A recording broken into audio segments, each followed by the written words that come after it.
Hello everyone, Charles Watts here. Welcome back to Inside Arsenal. It's Thursday. I hope the week is going well, wherever you're watching or listening, of course, to this around the world. It's certainly a good day over here in England after that win last night against the Netherlands. Still just about getting over it. You can probably hear my throat is a little bit croaky. So, yeah, I'm going to try and stumble my way through this one. Still feeling the effects of the celebrations of Ollie Watkins' goal last night. I thought I'd come on and do a live show today. I know I said last time I did that, I was going to try and do more and more of them throughout the summer. So here we go again. What I'm going to do is sort of go over some of the new stuff that is doing the rounds at the moment. And then I will get into a live sort of Q&A section of it as well. David, never a pen. What are you talking about? The most blatant penalty you've ever seen there? No, I agree, David. It was never, ever a penalty in a million years. But hey, we'll take it, shall we? So yeah, I'm going to go over the sort of latest news that's doing the rounds at the moment for Arsenal at the start of the show, and then we're going to move into a live Q&A section as well. So I can already see some of you are getting in touch and leaving comments and questions in there. So I will get to it, but we'll talk about some of the main sort of news headlines doing the rounds at the moment, shall we? And obviously, there's big news at the moment that Marseille are coming in for Eddie Nketiah, a player we know has got plenty of interest in this transfer window. The likes of Crystal Palace, very keen on him. West Ham have held a long-term interest in Eddie Nketiah. Brighton have been linked as well. But Marseille, of course, now managed by Roberto De Zerbi, also said to be in the mix for Eddie Nketiah, which would be an interesting move for him. I mean, fantastic club, Marseille. Also saw they're in looking to get Alexis Sanchez back there at the moment. You know, brilliant club. Amazing stadium, really, really passionate fan base. I mean, for Eddie, it would be a really, really brave move should he end up going somewhere like that. It'd be definitely out of his comfort zone. But I mean, what a fantastic club to play for. Like I said, in the atmosphere that you'd be playing in, week out over there, real high intensity, high scrutiny as well. The fans certainly hold the players to the account over there. So we'll wait and see what happens with Eddie Nketiah if he does move on this summer. I still think probably the most likely option for him is that he would stay in the Premier League. It's similar with players like Emil Smith-Rowe as well, who I know is attracting interest from clubs in Germany, Italy as well. But his preference, if he does leave Arsenal this summer, would be to stay in the Premier League. And I imagine that would be the same for Eddie Nketiah as well. Reece Nelson, another player who we know West Ham, for example, have been looking at for a long, long time. Still nothing has materialised with any of those players at the moment. They've just come back from Marbella. Now they start proper pre-season training at the start of next week ahead of the USA tour. And we'll wait and see if things start to happen in terms of their future. But I do think we're going to see this transfer window really heat up now. You know, the Euros, obviously the finals on Sunday. And once that's out of the way, I think we're really going to see this transfer window start to heat up for the likes of Eddie Nketiah and others. Nuno Tavares as well is absolutely in the news at the moment. We've talked about the talks going on with Lazio at the moment. And this is a quote. If you're watching on YouTube, you can see the quote on the screen now. This is a quote from the Lazio sporting director during a press conference yesterday. He says, Tavares is a player who interests Lazio a lot. There have been talks between the two clubs for an agreement that was reached yesterday. Before completing the operation, however, many components must be agreed upon. An agreement must be found with the agents. I'm more than confident, but for superstitious reasons, I will not say that he is already a Lazio player. So Nuno Tavares getting very, very close to a move for Lazio, about 7 million, which is basically what Arsenal paid for him. So not losing any money on him. And yeah, I think that'd be a decent enough deal for Arsenal and for Nuno Tavares as well, who, as I said in yesterday's show, when I was talking about this, I do think there is a player there in Nuno Tavares. You do have to work on him an awful lot at the moment. And I felt like it was a decent move at the time for Arsenal. Didn't quite work out, but you know, that sort of money for a player with the attributes that he had, I can certainly see why Arsenal took a punt on it. Didn't quite work out for him here, but I do think he could go over and have a decent career somewhere. So we'll wait and see if that one does get completed. But the signs are that Nuno Tavares will soon become a Lazio player. I've got to talk about England, by the way. Got to talk about England. Look, I mean, State says it. Definitely a pen. David, never a pen. My opinion, never a penalty in a million years. You can't be given a penalty for that. I don't care. England got it. England benefited and England won. What an amazing moment that was. That sort of thing doesn't happen to England. And this is a long-suffering England fan talking here. I can't remember England winning a huge game in the last minute. I know we had the Bellingham equaliser, but that was an equaliser. I can't, since David Platt against Belgium in 1990, I generally can't remember a really massive game where England have won it in the last minute. I might be missing something. And if I am, let me know in the comments. But that sort of thing just doesn't seem to happen to England. It was unbelievable. What a goal as well. What a finish by Ollie Watkins. I thought Declan Rice looked really, really tired as I've ever seen Declan Rice in the last 15 minutes of that game, which is no surprise. I think he's run more distance than any other player at the Euros this summer. He's coming off the back of that huge season he had for Arsenal. And he did look like he was feeding it yesterday, Declan Rice. But it's just one big push left for Rice, for Saka, who was very unlucky with that disallowed goal. I had lots of you getting in touch, actually sort of reacting to the game yesterday, and you're all saying the same thing pretty much. Audio Styleable says, fun fact, Saka would be joint scorer in the tournament if Man City's players could stay on side, of course, because yesterday scored what looked like the winner, but Kyle Walker had gone offside. And then in the other game, who was it? Was it Switzerland? I can't remember. Slovakia, maybe? And he had that goal disallowed when Foden was offside for the cross. Dave Ann says, Saka in consecutive Euros final would have scored the winner if Walker could stay on side. Starboy. Lewis says, very raw, slightly beer-influenced reaction, but Saka once again unbelievable tonight. Could have had 2 more goals for England, if not other players being offside. Much more attacking performance, especially first half, and definitely stand by the fact that Kane should be on the bench, not starting. Watkins is 100% the starter in this team. And Romain says, if England wins the Euros, do you think Southgate will continue with the team? And do you think England fans will want him to continue? No, I think I think whatever happens, Southgate leaves after this tournament, win or lose on Sunday. In terms of Lewis's comment there, look, Harry Kane was frustrating the hell out of me again last night. It really, really did my head in. It's like getting the penalty area. That ball from Saka in the second half when he got down the right, cut it back into the box. Just like, where's your number 9? Oh, he's 20 yards outside the penalty area, ambling towards the box. Just so frustrating. Southgate won't change it. Kane will start on Sunday, no doubt about it. And if someone has to come on, if Watkins or Tony comes on, it'll be in the second half. He should change it, absolutely, because Kane's just offering nothing. I know he scored the penalty yesterday, but someone else, if Kane wasn't on the pitch, someone else would have scored that penalty yesterday. I have no doubt about it. So he's not doing enough to warrant a place in the starting 11, but Southgate won't change it at all. But I just thought Watkins, it was brilliant. That run he made into the box just wouldn't have happened if Kane was on the pitch. It just wouldn't. And the touch and the finish, absolutely fantastic. So yeah, very happy, as you can tell today, a very happy England fan. And right, I'm going to get one more here, but from then we're going to move on to your comments. And there are so many of you, like Guna73, boom in for the live show. NSW says a high wattage. Again, I always see that. Aaron as well, high wattage. Vanilla says, first time seeing you live. So we're going to get into all of your questions and comments very, very soon. But just quickly here from MHE87 says, I wonder if the best option for Kiwior is a loan with a loan fee to a Champions League Italian club where he'll be starting regularly in both Serie A and the Champions League. I think he's got a lot of talent. He's still very young, and that kind of experience could do him greatly, almost like what Saliba's loan to Marseille did for him. Well, I have to say, MHE87, that Juventus have explored the option of taking Kiwior on loan. It hasn't gone any further than that as of yet, but it might well do. And I mean, it does make sense. Arsenal don't necessarily, if they can't get a good deal for Kiwior now, they don't have to sell just for silly money. That if there are any Italian clubs offering, like we've seen, 15 million euros, which is just frankly laughable for a player like Kiwior, especially when you consider what Arsenal spent for him, and they've improved him in that time. So a loan might be a decent option. Get him over there playing very, very well, have a full season playing in Italy, and then get some sort of permanent deal agreed for him for the summer. But look, we have to wait and see. And I've got questions on Calafiori here. Look, like Belima says, Calafiori deal, please. Helder from says, hi Charles, updates on Calafiori and a Fjord. So lots of you asking about Calafiori, and when you sort of link it in with Kiwior, of course at the moment Calafiori is not done. It's not signed. The talks are ongoing. There's not really any updates on Calafiori. I can't sit here and give you an update because it's exactly the same as it was yesterday or the day before. Calafiori wants to sign for Arsenal. We know that. Arsenal are interested in Calafiori, and talks between the two clubs are ongoing. But there's just no real there isn't any sort of update on that, really. It's the same as it was yesterday. So that's where we stand. And I do think that until that deal is done, Arsenal can't just then give Kiwior away at the moment. So I think Kiwior's future will certainly be linked to the Calafiori deal. And if Calafiori comes in, you get that deal done, and then they will look to see what they could maybe do and what sort of deal they could maybe strike for Kiwior, given the interest that there is in him from Italian clubs. Right, let's move on to what some of you guys have been saying. Guni73 here says, Eddie would tear it up in France. Yeah, I think it'd be a really interesting move. As I said earlier on in the show, I think it'd be a really brave move. Like I said, going over there, really out of your comfort zone for someone like Eddie. Obviously, he's had a loan at Leeds. Have I missed any other loans for it? I can't really remember, Eddie, what he did.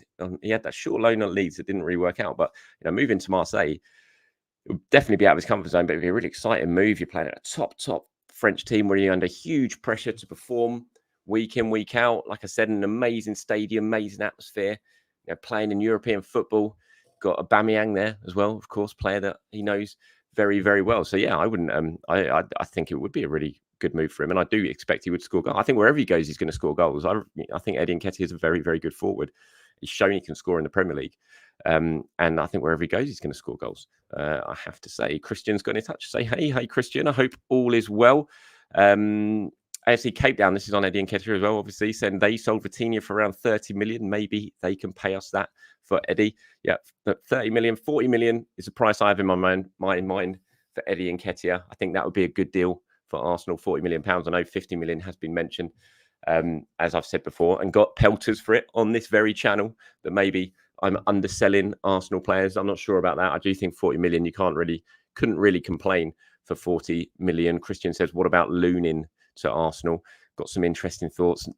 It's just not one that I've really heard about yet. I've seen the links, sort of speculation, but a bit tentative, and there's nothing that I've heard to really sort of back up that there's any substance to them yet.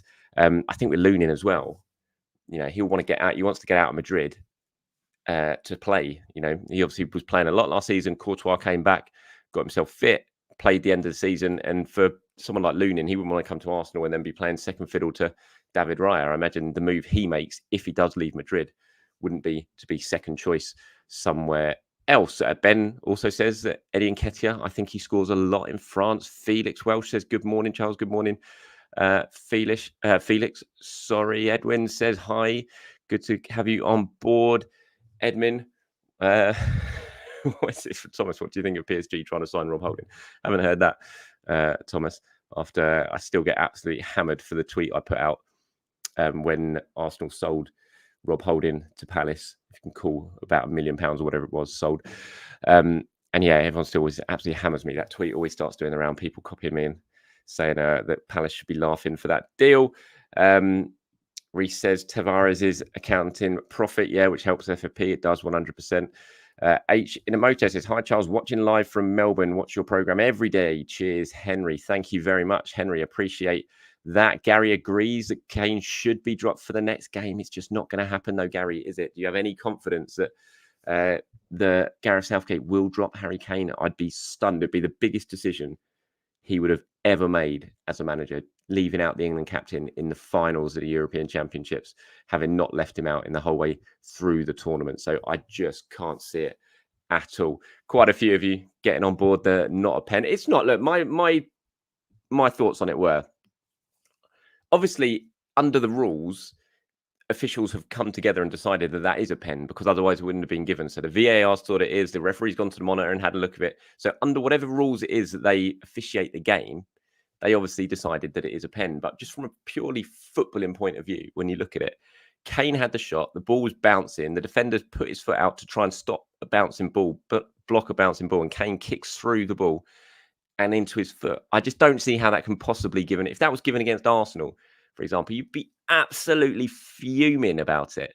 When I saw the replays when they were showing it, I was just like, what are they even looking at? It's never a penalty. It never crossed my mind that the referee was going to get told to go to the monitor and watch that. So, look, I think England got mightily lucky with that one. Obviously, as an England fan, I'm very happy that they did. But yeah, I think they got very, very lucky on it, I have to say.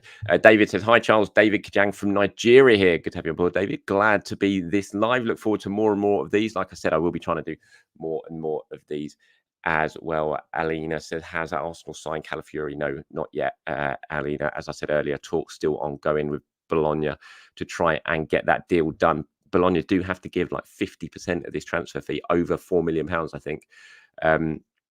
50% on anything over £4 million that they receive to Basel as part of the sell-on clause that they have. So that's sort of complicating it. Bologna aren't really willing to budge on the price because of that sell-on clause that they've got to give, that they're committed to giving to Basel. And so, that's sort of holding things up a little bit. And Arsenal are trying to work out how they can structure the deal, but nothing is done there. Cav says no pen, lucky, but all need luck. Absolutely.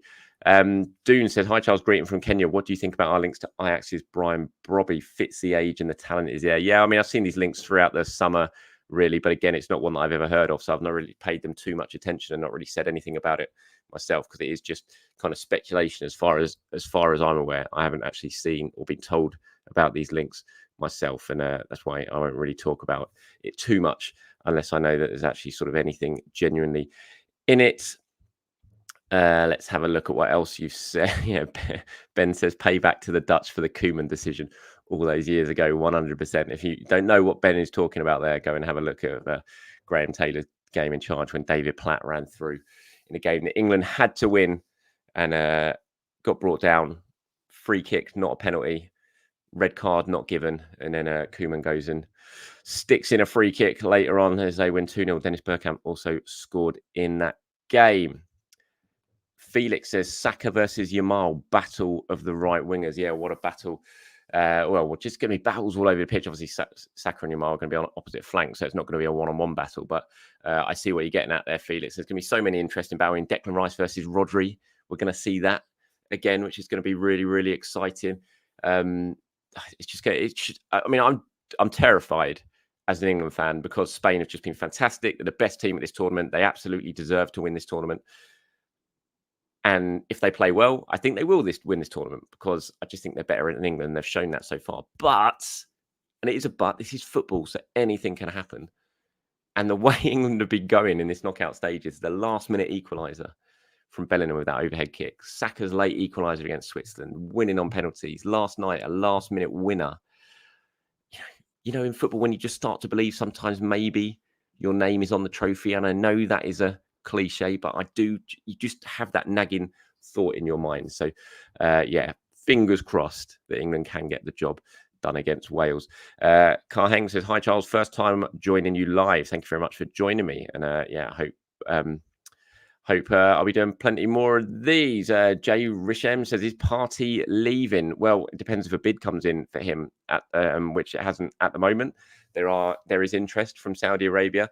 There has been sort of discussions behind the scenes going on, but no bid has arrived for Partey. Arsenal haven't received one yet, as far as I'm aware, anyway. And as far as I'm aware, Thomas Partey, well, in fact, not as far as I'm aware, I know that Thomas Partey at the moment is focused purely on Arsenal. He thinks he's going to be starting the season at Arsenal unless someone tells him otherwise. He's been over in Marbella. He's back now. He was there for the summer training camp. He feels fit. He feels healthy, and he's looking forward to the preseason tour of the USA, and that's all he's focused on right now. Obviously, that might change if a bid does come in, and there's a lot of time left in this transfer window for things to happen. But at the moment, my information on it is Partey's focus, as it always has been, is on Arsenal, unless someone tells him otherwise. Scott says, any news on Rambo? Apparently staying because West Ham and Inter bids were too small. Again, there's a long time left in this transfer window, Scott. And my expectation is still that Aaron Ramsdale will go in this window. I'd be surprised if it shuts and he's still at Arsenal, but that's not based on information that I have right now. It's just based on my kind of the feel I have towards the situation. Ramsdale is not going to want to sit on them. He said it himself. He said he never wants another season like last season. So once England is out of the way, I'm sure him and his people are going to do all they can to come up with some sort of solution to this, because he just doesn't want to go through what he went through last season. And I can understand that. And I'm sure we can all understand that. So no, I certainly wouldn't sit here right now and say that Rambo is staying. I just can't see that. How dare you, AFC Cape Town? What are you talking about? For the good of football, Spain have to win. Viva España. Surely you don't all feel like that outside of England. I know we can be frustrating. I know you all hate the whole football's coming home thing, even though that is just a joke. But come on, surely not everyone wants Spain to win. I mean, you've got Bukayo Saka playing for England. Everyone loves Bukayo Saka. Wouldn't you love to see him get his hands on a trophy from England? Brandon says, live wattage. Good morning from America. Good morning, Brandon. I hope all is well. Aaron says, hi, Charles. Is there a possibility that Dan Bentley or Carl Hein will be starting for Arsenal in goal, given a Ramsdale Araya both at the finals and could be on holiday for a few weeks after? No, I think everyone who's involved, even in the finals, they'll be back playing on the opening day of the season. I cannot see any way. I think they won't go on a preseason tour, obviously.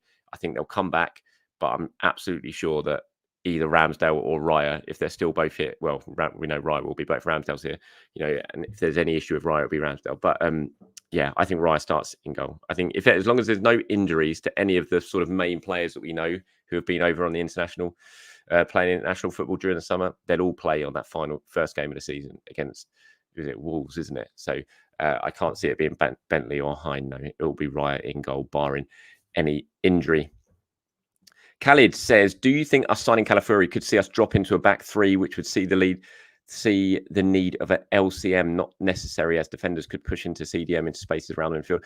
I think it's definitely a given that if I don't think we'll play as a back three rigidly, but I think Arsenal will do what they always do when they're in the possession, and that is, Ben White will go forward, he'll invert into midfield as he did towards the end of last season. He'll get forward, and the left-sided player will just tuck in and join a three basically alongside Gabriel and William Saliba. So I think Calafiori certainly play as the left-sided centre-back when Arsenal are in possession and they move forward. But when they're out of possession, I think he'll play more as a natural left-back if, of course, he signs, which he hasn't yet. So it was all a bit hypothetical. But I don't think Arsenal suddenly switch to a 3-4-3 formation all the time during games, but we just know they're so fluid, aren't they, when we're in terms of Arteta's style and how he wants his team to play. And I think Calafiori will certainly be coming in playing that left-sided role when Arsenal are out of possession.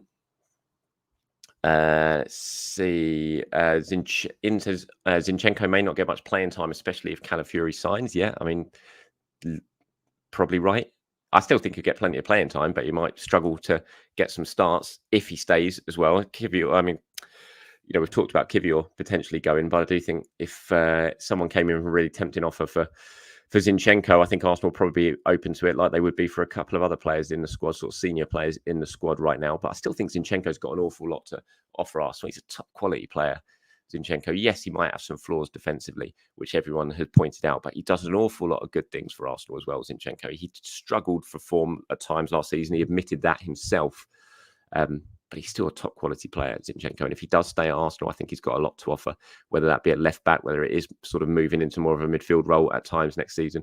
We'll have to wait and see. But I do think he's still got plenty to offer. How do I get my wife to stop being angry at me? Just agree with her, mate. That's what I do, I have to say.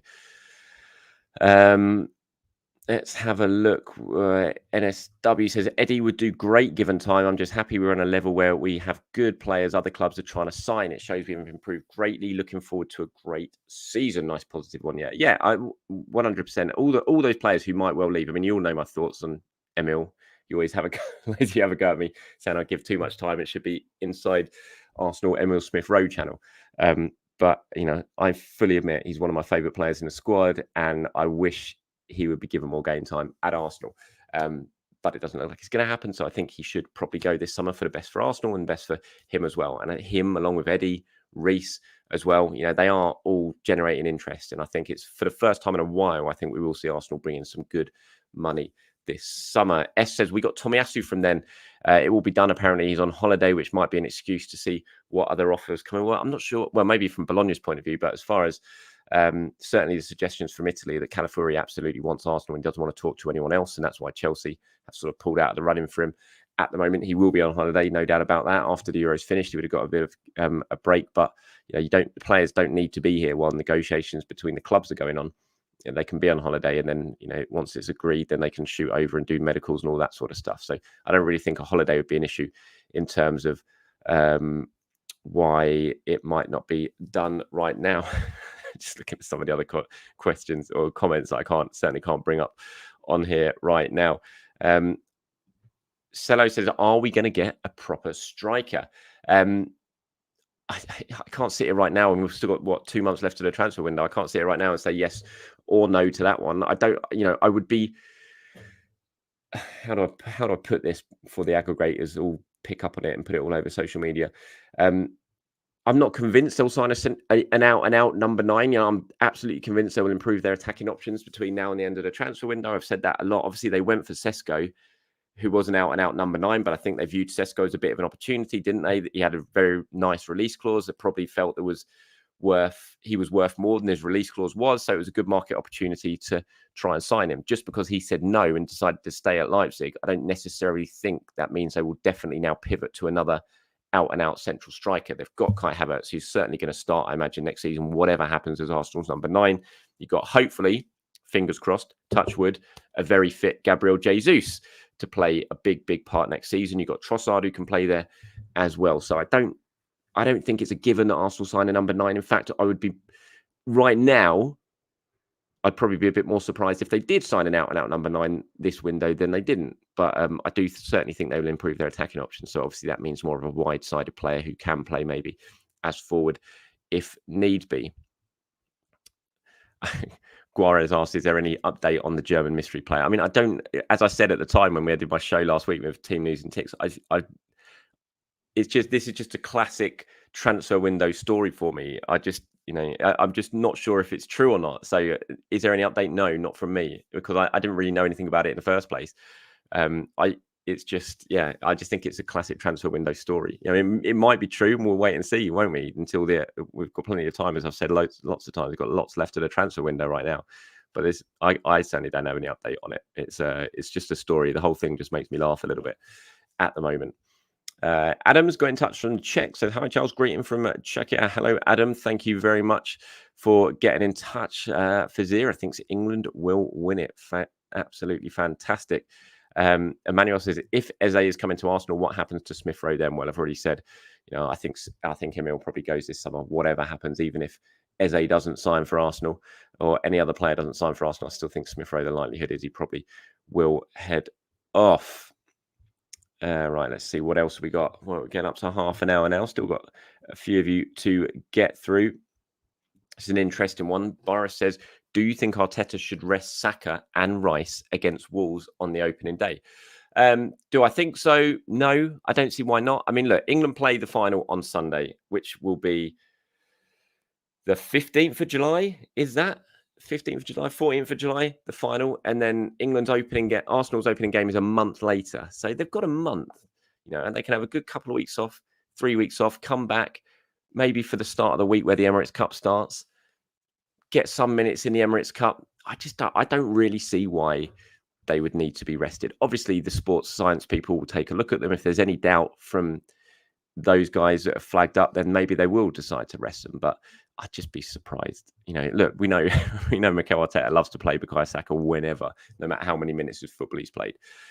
So I don't think they should rest him. No, I think if they're here, if they're fine, and the sports science people say they're fine, then 100% play. Because you can remember the start of this season is so crucial to Arsenal. You've got that Wolves game, and then you've got those 3 really, really tricky games away from home against Villa, City, Tottenham, with the Brighton home game in it as well. Arsenal can't afford to be starting this season slowly. They've got to hit the ground running from the off.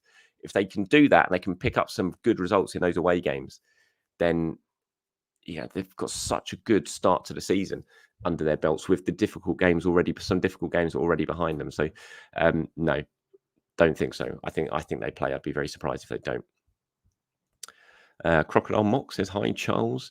Insfree says, love from South Korea. Good to speak to you, Insfree. Hope you're doing well over there. Doton says, great content as always. Thank you very much.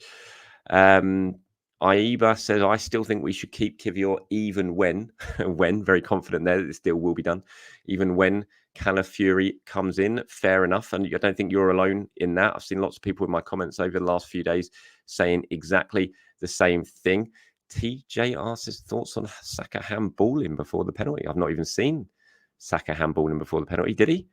I haven't seen that. I'll have to go and have a look at it. When he had his shot, because he cut inside, didn't he? And then the ball sort of deflected into Kane's path. Did it hit Saka's hand? I didn't see. Sound like Arsene Wenger, didn't it? I didn't see it. I'll have to check it out. But no, I haven't even noticed that the ball has hit his hand. If it does, H91 Yama, any news on Williams? What % chance do you think he comes in? And if so, what happens to Martinelli? Look, if Arsenal sign Nico Williams, I don't think anything happens to Gabriel Martinelli, first of all. And look, Williams at the moment, he's obviously with Spain. He's got a big final to prepare for. I don't think anything happens.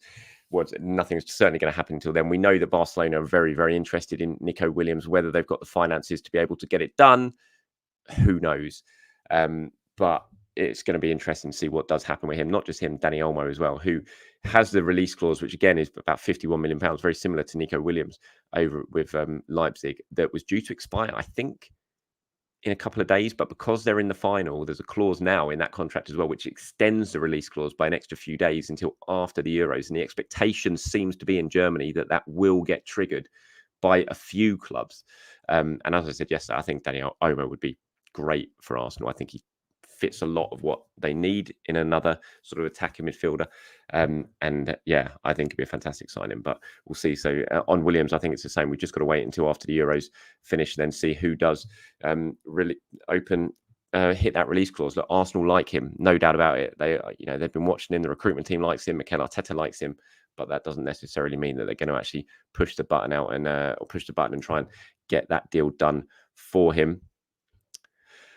Right, let's have a look. John from the Philippines has got in touch. Hope all is well for you over there. Fazif, I'm not bringing up any of these comments that you are saying, so you may as well just stop writing them. Legendary says, greetings from Colchester. Much love.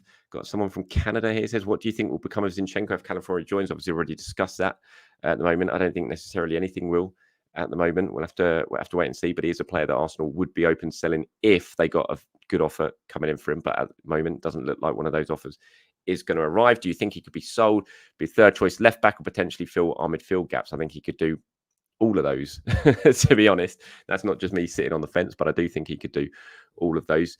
And I've said before, I think the option of playing him in midfield is a very good option, but it's just one that we've not seen Mikel ever really go for. NK says, I reckon Ollie Watkins should be the striker we go for next summer after Villa have their season in the CL. The thing with Ollie Watkins, now let me get this right. Sorry, I just got to type in. How old is Ollie Watkins? He's 28, so he's 29 in December. So at the end of next season, he will be 29 and a half, basically. I just wonder with Ollie Watkins. And look, Villa are in a fantastic position now. They don't need to sell him. They obviously got their deal done for Douglas Luiz. I think they're fine when it comes to PSR. They're in the Champions League this season. They've got a great squad that they're building under a fantastic manager in Unai Emery. He would just be very, very hard to sign. The thing is, we know he's an Arsenal fan. He's admitted that it's his dream to play for Arsenal. And I think he would be fantastic for Arsenal. He's shown that with what he produced last season for Villa. But I just wonder, I think, given his age and obviously the season that Villa have now enjoyed and they're in the Champions League, I'd just be surprised if Watkins ends up going anywhere.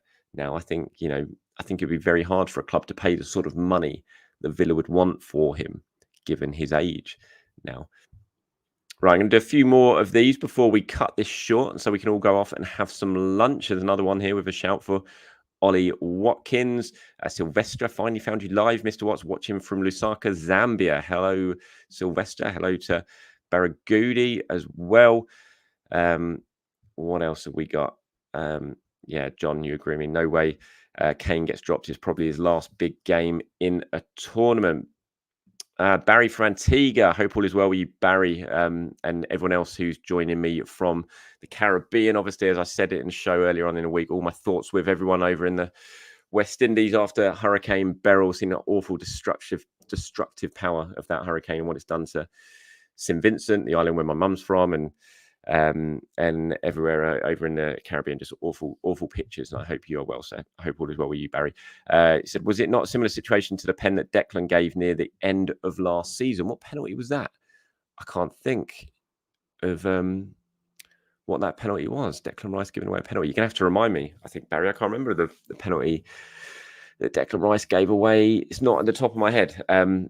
So no, I can't answer that at the moment, I'm afraid. But yeah, some people get in the chat and tell me what this penalty was that Declan gave away at the end of last season. Let's have a look. David says, can England cope with Spanish sharpness and intensity? Saka could have a great game exploiting the inevitable gap left by Cucurella. England's four midfield did well against the Dutch three. Oh, Spanish Gooner. Hello, David. Spanish Gooner. Yeah, I mean, they could well do. I just think a lot of it depends. I thought the Spain-France game was really interesting. I thought Spain were great the way they came back from their early disappointment of conceding the goal. But I did think they played a bit of a risky game in that second half, Spain. I thought they went a little bit too negative too quickly, and they sat very, very deep, and they invited France onto them. And it was just the fact that France, I thought, were awful going forward. And the chances they did have, they were so wild with it. With Theo Hernandez's one that he put over, Mbappe's one with about 5 minutes to go when he ran through and put it over. Their finishing was so wild. I think Spain played a risky game, and if they do something similar against England, then England could well pick them off because they've got the players to do it. They showed that against the Netherlands yesterday, and yet no doubt about it, yesterday was England's best performance of the tournament. And I do think this switch to the back three has helped England, no doubt. We've seen Foden come into the game a lot more as well. I still think Bellingham needs to do more. But they'll cause Spain problems, no doubt about it. Spain absolutely favourites, though. They have to be favourites for this game. But England will cause them problems. And if Spain are a little bit off it, if they don't take their chances, then England can win this final 100%. I can't wait to see how it all goes on. Right, I'm going to scroll down a minute. I want to see. There's so many questions in the comments here. I can't, unfortunately, go through them all because I'm going to run out of time. Scott says West Ham. I presume this was from the Declan Rice. Was this the penalty he gave away in the defeat around Christmas time that they missed? I can't remember the foul. Honestly, so much has gone on since then. It's really hard for me to answer. Oh, of course it was. Yes, Dotun Reju. That's against Spurs. Of course it was. Yeah, when he turned and just booted. I can't remember who it was. Ben Davies, wasn't it? Booted in between the legs trying to clear that ball. I think that was a little bit different to yesterday's penalty. I mean, Declan Rice's one was a definite penalty that he gave away against Spurs. I thought this was the one yesterday was a little bit different of that. Lots of you now getting in touch saying it was a Tottenham game. Yeah, 100%. Gary says stylistically, Openda is perfect for us and can play anywhere across the front three. Yeah, Openda, he was impressive, I thought, at the Euros. Obviously had a very good season for Leipzig. Everyone was talking about Sesko, obviously, but Openda obviously had a fantastic season as well last year. Scored plenty of goals and he looked great in the Euros, really quick as well. He's another one. Gary again with 24 goals and 13 assists. Why isn't Openda top of our list? Obviously, for some reason, clubs aren't moving for him at the moment. Stuff Puffin says thoughts on Jonathan David. We've previously been interested. He's available for cheap this summer. Yeah. Jonathan David is a really interesting player. His numbers have been so good for such a long time now for Lille. Arsenal were interested in Jonathan David when Raul Sanllehi was running Arsenal's transfer business. They were absolutely interested in Jonathan David. Never went any further than that. They never actually firmed it up and made a bid. But he was, a player they were monitoring, and lots of clubs have been monitoring for a long, long time now. But no one has actually made the move and taken him out of Lille. Despite everything he's done there and the numbers he consistently hits for them. So it's a really interesting one in terms of Jonathan David. I'm sure he will go at some point. I think he's got a year left in his contract now. So like I said, he's available a little bit cheaper now. But if he does stay for Lille for another season and goes on a free, there'll be lots of clubs lining up for him. But I haven't heard that Arsenal have sort of revisited their interest in him. Right, a few more. I mean, that's just not true. Arsenal has no talent except for Saliba. What a load of rubbish. Alfred the Great says hi from Thailand. Crocodile Mark says, I think Nwaneri can take Smith Rowe's place in the squad for sure. Yeah, I've said it many times. I think Arsenal need to really think about their squad planning when it comes to Nwaneri for next season and to make sure there is a route there for him to get some minutes, some games. I want to see Nwaneri getting sort of ending next season with at least 15 to 20 appearances, not starts, but 15 or 20 appearances, proper game time. I think the summer's going to be huge for him. The US tour, I fully expect him to go on that tour. If he can make his mark over there, play well, really put himself into Mikel Arteta's thinking. And I do think it's very, very important. If players do go, like Emil, that whatever happens, whatever Arsenal do in the transfer market, to plug that gap, they need to be very carefully thinking about the sort of pathway they leave to ensure that Nwaneri can get the minutes he needs to continue to develop. Right, I think that's it from me, everyone. Now we're getting to the 40-minute mark. And so thank you very much for joining me. I really do appreciate it. Like I said, I'm going to continue to do these throughout the summer. Do more of them if I can. I'll be back tomorrow to do my usual show. Myself and James Benja are actually sitting down a little bit later on today to do Inside Arsenal Extra Time. So if there's anything you want us to discuss in that, then get down into the usual comments box underneath this video in YouTube. Leave that comment as usual with extra time, and then your question, your comment, your opinion, and I'll see if I can pull some of them together and get them included in that show a little bit later on today. That might end up going out tomorrow because actually, as I say, I'm going to be doing my usual. So tomorrow I'm not, because I'm going to Goodwood Festival of Speed. So I'm not. So I might be Inside Arsenal at the time, might be being recorded today, pre-recorded, and that will be the show for tomorrow. So until then, everyone, have a fantastic Thursday. Enjoy the start of your weekend if you're watching this on Friday, and I'll be back to do another one all over again very, very soon. Have a good day, everyone. Speak to you soon. Bye-bye.